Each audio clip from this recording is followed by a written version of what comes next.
দেশের ধর্মীয় অপব্যাখ্যা রয়েছে, অসঙ্গতি রয়েছে, তার বিরুদ্ধে কথা বলি। তো স্বাভাবিকভাবেই আল্লাহ যেহেতু কোরআনে ধর্ম ব্যবসার বিরুদ্ধে কথা বলেছেন, আমাদেরকেও বলতে হয়েছে।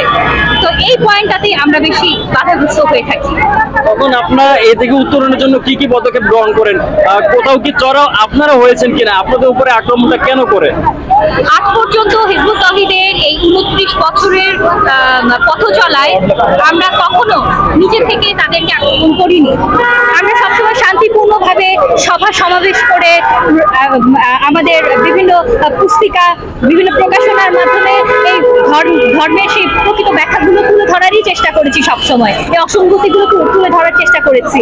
তো সেক্ষেত্রে দেখা গিয়েছে যে তখন তারা এই অসঙ্গতিগুলো যেহেতু তাদের স্বার্থের বিরুদ্ধে যাচ্ছে, তাদের কায়েমি স্বার্থের বিরুদ্ধে যাচ্ছে, তখনই তারা আমাদের বিরুদ্ধে হামলাগুলো করছে। আচ্ছা, আপনাদের উপরে বারে বারে হামলা হচ্ছে এবং আপনারা প্রতিবাদ করছেন। সামনে পরবর্তীতে আপনাদের আরো কেউ হামলা করার ক্ষেত্রে বা যারা করতে ইচ্ছুক মনে মনে পোষণ করে আপনাদের পেলে আসলে ধরে বসবে, তাদের উদ্দেশ্যে আপনাদের বার্তা কি থাকবে? তাদের উদ্দেশ্যে আমাদের যে বার্তাটা থাকবে সেটা হচ্ছে, প্রথমত আমরা যেহেতু প্রকৃত ইসলামের আদর্শ নিয়ে দাঁড়িয়েছি, তো আমরা আমাদের প্রত্যেকটা ফুট স্টেপে আল্লাহ রসুলের যে কাজগুলো উনি করেছেন সেটাকেই ফলো করছি। তো আসলে প্রকৃত ইসলামে শিক্ষা দেওয়া হয় না যে তারা যখন আমাদেরকে একটা গালি দিবে আমরাও তাদেরকে পাল্টা গালি দিব। আমাদের ইমামুজ্জামান, আমাদের যিনি এখন নেতা আছেন, আমাদের ইমাম আছেন, তিনি কিন্তু আমাদেরকে সেটা শেখাননি, যার কারণে আমরা পাল্টা গালি কখনো দিচ্ছি না। এর মানে এই নয় যে আমরা সবসময় চুপ করে বসে থাকবো, আমরা খুব অবলা, তা কিন্তু না। আমরা আমাদের মাননীয় ইমামের একটা ডাক যদি আসে, আমাদের ছেলেদের কোনো প্রয়োজন নাই, আমাদের নারীরা যারা আছেন তারাই এদেরকে মোকাবেলা করার জন্য যথেষ্ট। প্রশাসনের কাছ থেকে কেমন সহযোগিতা পান আপনারা? আর কোনো অভিযোগ আছে কি? প্রশাসনের কাছ থেকে যেটা আমার হয়, আমার এই আন্দোলনের পথ চলায় আমার প্রশাসনিক কাজ অনেক করছি আমি। তো সেখানে আমি যেটা হয়, সবার কথা বলবো না, প্রশাসনের অনেকেই আছেন যারা আমাদেরকে সহযোগিতা করছেন। প্রোগ্রামের বিভিন্ন পারমিশনের জন্য আমাদের যেতে হয় ওনাদের কাছে।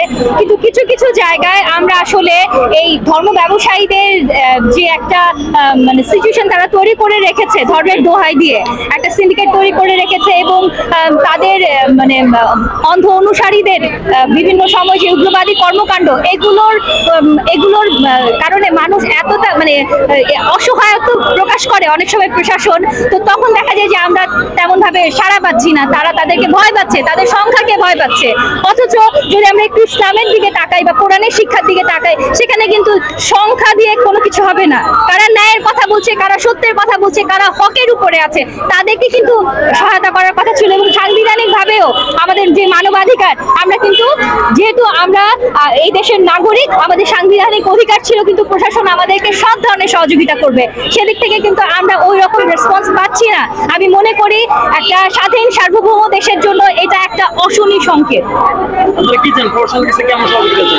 আমরা প্রশাসনের কাছে শুধু এইটুকুই বলবো, বাংলাদেশের একজন সাধারণ রিক্সা চালক যে অধিকার পাওয়ার কথা, সেইটুকু অধিকার যেন হিজবুত তৌহিদের প্রত্যেকটা সদস্য, পুরুষ নারী সবাই যেন পায়, এইটুকু শুধু নিশ্চিত করলে হবে।